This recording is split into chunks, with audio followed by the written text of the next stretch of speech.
Peace, guys. How's it going here? I'm sitting in my truck on a break from work right now. I was gonna do a video this morning, but I got a bunch of phone calls, job related, and I didn't get a chance to upload a video.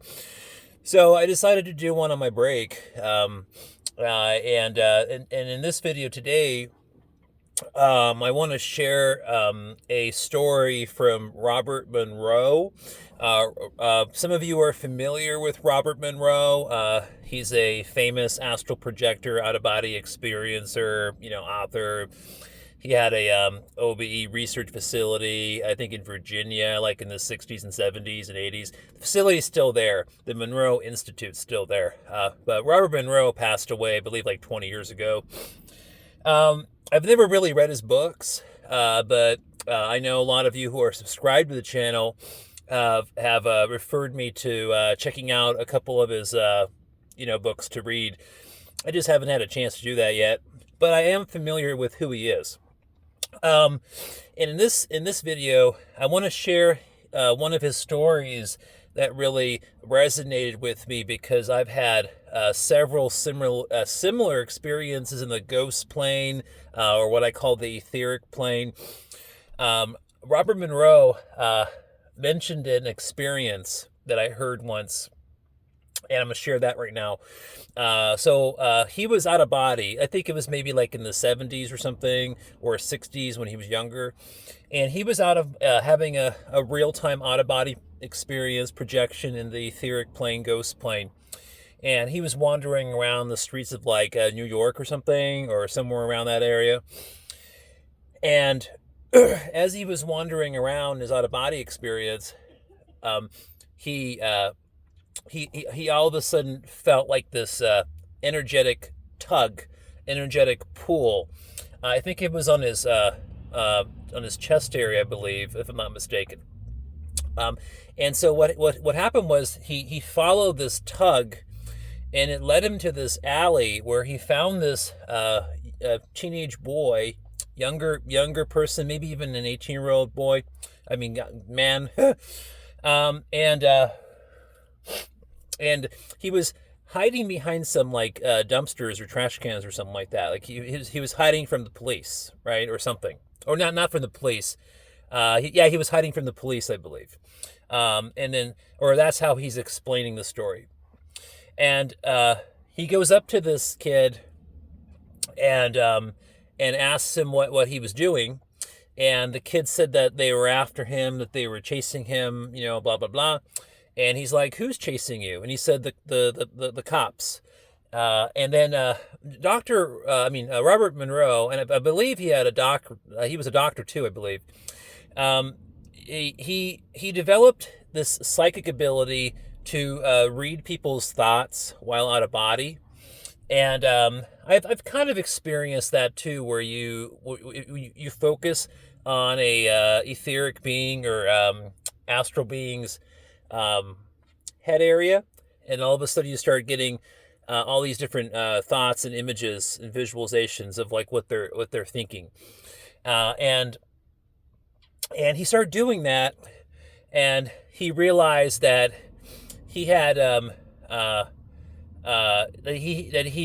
from what he saw psychically, he saw that this person had just died in the area, and that he was his last moments as a human. He was trying to rob a convenience store or a liquor store or something like that, and he was running out, and the shop owner came out with a gun and shot the kid through his back and right through his heart. And the way Robert Monroe explains the story is really interesting, because how he explains it is, this kid was shot while he was running in his physical body, and then he instantly died when the bullet hit his back and went through his heart. And then he transitioned. His consciousness shifted instantly into his etheric body as he was running. So he kept basically moving forward and running, but in his etheric body. And Robert Monroe was describing how he just didn't realize he had died. He thought he was still alive. So maybe when he got shot, the transition was like immediate, and he didn't even this kid, this teenager or 18-year-old person who was trying to rob the store, didn't even realize maybe the pain of that bullet. He transitioned out of the physical body instantly at death, and was confused, thought he was still alive. So Robert Monroe, what he did was, as he psychically kind of saw all of this occurring, I believe he already had realized that there were police down the street, that there was a body covered with a sheet, and so he took the teenager who was now in his etheric body while Robert Monroe was out of body, and he guided him over to his dead body on the sidewalk.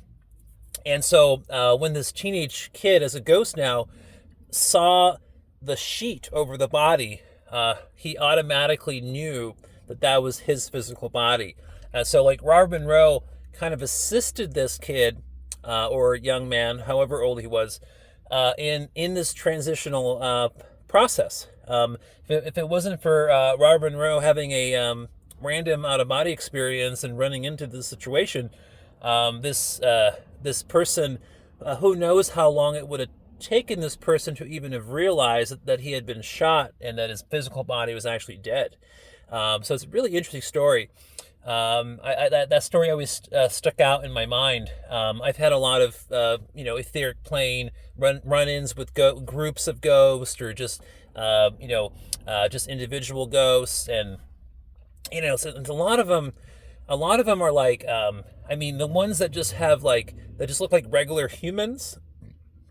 I'm assuming most of them have deceased recently from the physical body, and people do stay in that ghost plane or in that etheric plane for different durations of time. Of course, that all is different, case by case, as I've said before in different videos.